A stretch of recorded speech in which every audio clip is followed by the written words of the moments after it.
اے بھی لطف والی گل جے شہید اینو مردہ نہیں کہنا سوچنا بھی نہیں شہید ہے کتے اکھے اللہ دے کول ہے کی زندہ اچھا یار اللہ دے کول کی کردا ہے فرمایا بل احیاء عند ربہم یرزقون فرمایا وہ اللہ کی بارگاہ میں ہے اور اللہ کی بارگاہ سے رزق دیے جاتے ہیں اللہ انہاں نو رزق دیندا ہے اگر قرآن میں نہ ہو تو مجھے ٹوکو اگر ہے تو پھر بول لو وہ اللہ کی بارگاہ میں ہے اور وہاں انہیں کیا دیا جاتا ہے آ جاؤ جنہیں رزق دیا جائے وہ کرتے کیا ہے قرآن مجید دا پہلا سپارہ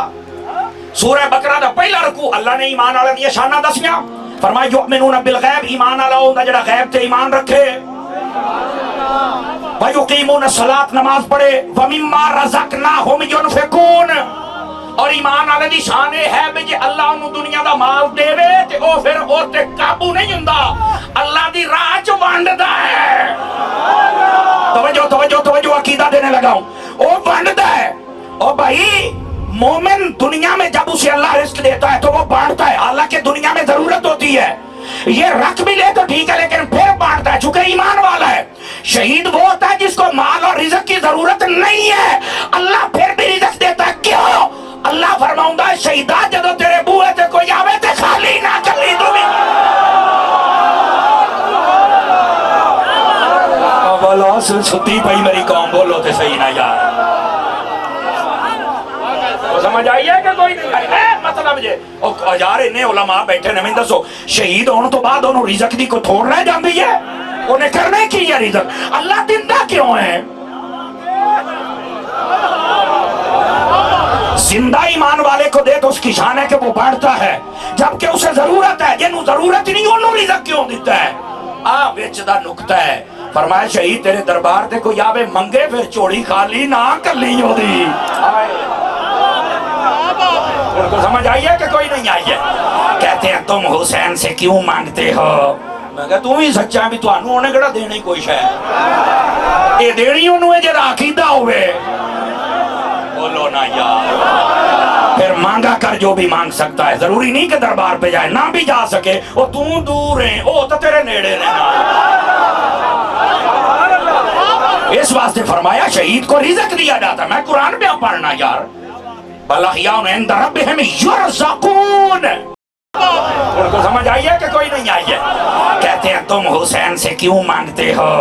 میں کہا تم ہی سچا ہے بھی تو انہوں نے کڑا دینے کوئی شاید اے دینی انہوں ہے جرا عقیدہ ہوئے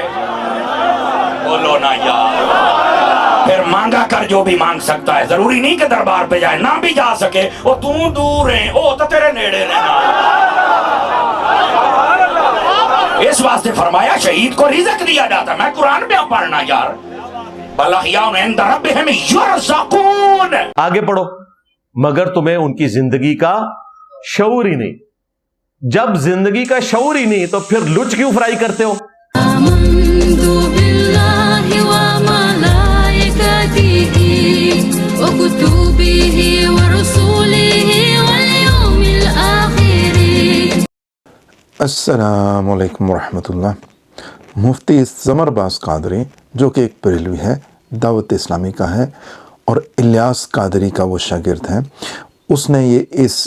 ویڈیو میں اس کلپ میں یہ ثابت کرنے کی کوشش کی ہے کہ جو شہداء ہوتے ہیں وہ آخرت میں وہاں سے رزق بانٹتے ہیں تو یہاں دنیا میں ہمیں ان سے رزق طلب کرنا چاہیے تاکہ وہ ہمیں دیں مانگنے والوں کو دیتے ہیں اور یہ ثابت کرنے کے لیے مفتی ثمر باز قادری نے جس آیت کا سہارا لیا ہے وہ ہے سورہ بقرہ کی آیت اعوذ باللہ من الشیطان الرجیم بسم اللہ الرحمن الرحیم الذین یؤمنون بالغیب ویقیمون الصلاة ومما رزقناہم ينفقون وہ غیب پر ایمان لاتے ہیں نماز قائم کرتے ہیں اور جو کچھ ہم نے انہیں دیا اس میں سے اللہ کی خوشنودی کے کاموں میں خرچ کرتے ہیں وَمِمَّا رَزَقْنَاهُمْ جو رزق دیا خوشنودی کے کاموں میں خرچ کرتے ہیں اب اس میں 3 پوائنٹس بتائے گئے ہیں ایک تو یہ کہ وہ غیب پر یقین رکھتے ہیں شہید پہ آپ دیکھیے کہ جس شہداء پہ شہید ہونے کے بعد یہ چیز فٹ نہیں آتی وہ غیب پر ایمان نہیں لاتے شہید ہونے کے بعد بلکہ وہاں پہ جو ایمان ہے ان کا وہ عین الیقین ہے انہوں نے جنت کو بھی دیکھ لیا ہے انہوں نے برزخ کو بھی دیکھ لیا ہے فرشتوں کو بھی دیکھ لیا ہے اللہ سبحانہ وتعالیٰ کی نعمتوں کو بھی دیکھ لیا ہے اب ان کا یقین شہید ہونے سے پہلے تو غیب پہ تھا مگر شہید ہونے کے بعد ان کا یقین جو ہے وہ اب غیب پہ نہیں رہا، عین الیقین ہے۔ دوسرا پوائنٹ یہاں پہ ریز کیا گیا ہے اس آیت میں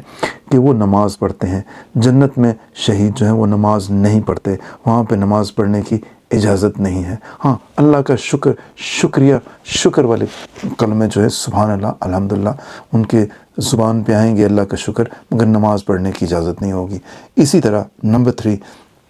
ان کو جو رزق دیا ہے وہ بانٹ نہیں سکتے، وہ کسی کو دے نہیں سکتے۔ یہ تینوں کی تینوں باتیں جو ہیں وہ شہداء پہ شہید ہونے کے بعد فٹ نہیں آتی۔ اس کے لیے آپ کو صحیح بخاری کی ہم ایک حدیث بتاتے ہیں، یہ ثابت کرنے کے لیے کہ دنیا میں آ کے شہید جو ہے وہ رزق نہیں بانٹ سکتا۔ اس کے لیے آپ کو صحیح بخاری کی حدیث نمبر 2817 بتاتے ہیں۔ حضرت انس رضی اللہ عنہ سے روایت ہے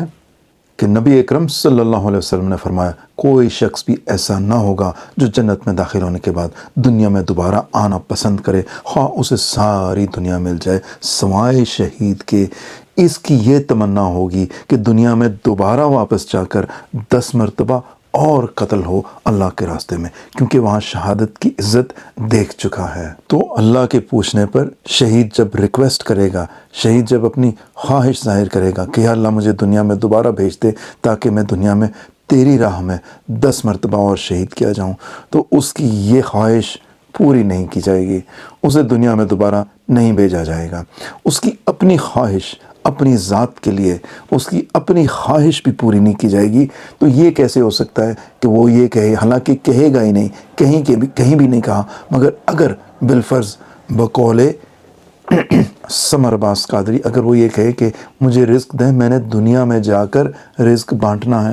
دنیا میں اجازت تو اس کو خود شہید ہونے کے لیے بھی اپنی ذات کے لیے بھی نہیں ملے گی، تو ثمر عباس قادری کے لیے یا کسی اور غیر اللہ سے جو مانگتے پھرتے ہیں، در بدر بھٹکتے پھرتے ہیں، کبھی اس در پہ جھولی پھیلاتے ہیں، کبھی اس در پہ جھولی پھیلاتے ہیں، کبھی اس سے دعا مانگتے ہیں، کبھی اس سے دعا مانگتے ہیں، ان لوگوں کے ان کا تو پتہ ہی نہیں شہید کو یہ کہ کیا کرتوت کرتے پھر رہے ہیں، تو وہ یہ دعا کرے گا کہ میں یہ ثمر عباس قادری یا ان جیسے دوسرے منگتے جو ہیں ان کو میں رزق دینے کے لیے جاؤں۔ اور پھر یہ ثمر عباس قادری کی جرت دیکھیں، اس نے اللہ سبحانہ وتعالیٰ پہ اوپر یہ جھوٹ باندھا ہے، وہ یہ کہ یہ کہتا ہے کہ اللہ نے فرمایا ہے کہ شہیدہ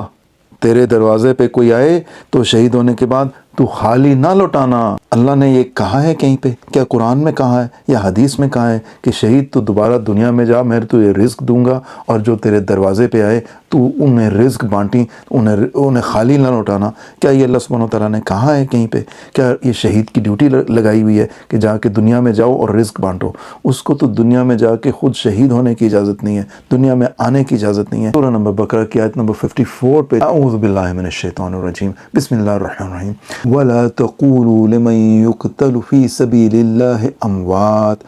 بَلْ أَحْيَاءٌ وَلَكِنْ لَا تَشْعُرُونَ۔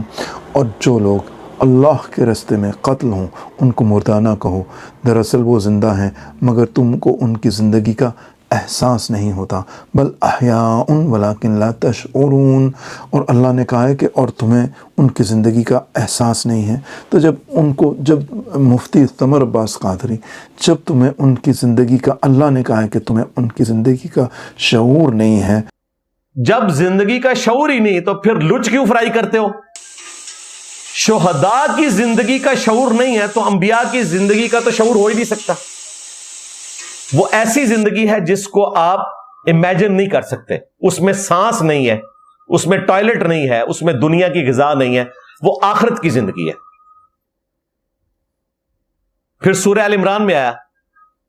وَلَا تَحْسَبَنَّ الَّذِينَ قُتِلُوا فِي سَبِيلِ اللَّهِ أَمْوَاتًا، کبھی گمان بھی نہ کرنا ان لوگوں کے بارے میں جو اللہ کی راہ میں مارے جائیں کہ یہ مردہ ہیں، بلکہ وہ تو زندہ ہیں اور انہیں رزق بھی دیا جاتا ہے۔ اچھا، یہ کس کانٹیکسٹ میں بات ہو رہی تھی؟ غزوہ احد کے موقع پر مدینے میں کوئی گھر ایسا نہیں تھا جہاں پر صف ماتم نہ بچھی ہو،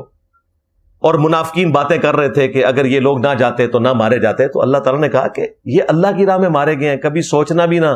کہ یہ مر گئے ہیں، اللہ کے پاس تو زندہ ہیں۔ اس زمانے میں کسی کے دماغ میں یہ بات نہیں تھی کہ یہ دنیا میں زندہ ہے، اور کانٹیکسٹ بتا رہا ہے کہ وہ لوگ جو شہداء کے اوپر تان کر رہے تھے کہ نہ میدان جنگ میں جاتے نہ مرتے، ان کو اللہ تعالیٰ جواب دے رہا ہے کہ یہ دنیا سے تو گئے ہیں لیکن اللہ کے حضور زندہ ہیں، لیکن تمہیں شعور نہیں ہے اور انہیں رزق بھی ملتا ہے۔ اب اس آیت مبارکہ کی تفصیل نبی علیہ السلام نے خود بیان فرما دی صحیح مسلم میں۔ ابن مسعود کہتے ہیں کہ جب یہ آیات نازل ہوئی ہم نے نبی علیہ السلام سے پوچھا یہ کس قسم کا رزق ہے، تو نبی علیہ السلام نے کہا کہ جو شہداء ہیں اللہ تعالیٰ ان کی روحوں کو سبز پرندوں کے پیٹ میں ڈال دیتا ہے اور وہ جنت میں اڑتے پھرتے ہیں۔ نبی علیہ السلام بتا کے گئے ہیں کہ یہ جنت کی زندگی ہے، یہ کہتے ہیں جی شہید زندہ ہے ہم مانگ سکتے ہیں، دماغ ہی نہیں کام کرتا ان کا۔ اور اللہ تعالیٰ کہہ رہا ہے تمہیں زندگی کا شعور نہیں، اور جو نبی علیہ السلام نے جتنا شعور بتایا اس کو بھی ماننے کے لیے تیار نہیں ہو رہے۔ وہ صحیح مسلم میں آیا کہ وہ جنت میں زندہ ہے، ان کو نئے جسم مل گئے ہیں اور ان میں ان کی روحیں ہیں اور وہ جنت کی زندگی کو انجوائے کرتے ہیں۔ اور اللہ تعالیٰ ان سے پوچھتا ہے کہ تمہاری کوئی خواہش ہے تو میں پوری کروں، تو وہ کہتے ہیں کہ یا اللہ تو نے ہمیں سب کچھ دیا، ہماری کوئی خواہش نہیں ہے۔ پھر اللہ تعالیٰ جب بار بار پوچھتا ہے تو کہتے ہیں ایک ہی خواہش ہے کہ دنیا میں دوبارہ بھیج، تیری راہ میں مارے جائیں اور واپس آئیں۔ اللہ تعالیٰ کہے گا یہ تو بین ہے، جو ایک دفعہ آ گیا اب دنیا میں دوبارہ نہیں جا سکتا۔ تو پھر وہ کہتے ہیں بس اس کے سوا اور کوئی خواہش نہیں ہے، تو نے اتنا کچھ ہمیں دیا۔ تو نبی علیہ السلام نے شہداء کی زندگی بتا دی۔ یہ کہتے ہیں نہیں جی شہید زندہ ہے تو زندہ سے مانگ سکتے ہیں، اللہ سے ڈر جاؤ۔ شہید اگر زندہ ہے دنیاوی طور پر تو اس کی بیوہ نکاح کیوں کرتی ہے؟ ایک وہ مدد ہے جو اللہ کے سوا کسی اور سے کرنا شرک ہے۔ اَمَّن يُجِيبُ الْمُضْطَرَّ إِذَا دَعَاهُ وَيَكْشِفُ السُّوءَ وَيَجْعَلُكُمْ خُلَفَاءَ الْأَرْضِ أَإِلَٰهٌ مَّعَ اللَّهِ، بھلا بتاؤ کون ہے جو مصیبت اور پریشانی میں گھرے ہوئے شخص کی دعا کو سنتا ہے اور اس سے اس کی تکلیف کو دور کر دیتا ہے اور تمہیں زمین پر اگلوں کا خلیفہ کرتا ہے، کیا اللہ کے ساتھ کوئی اور معبود بھی ہے؟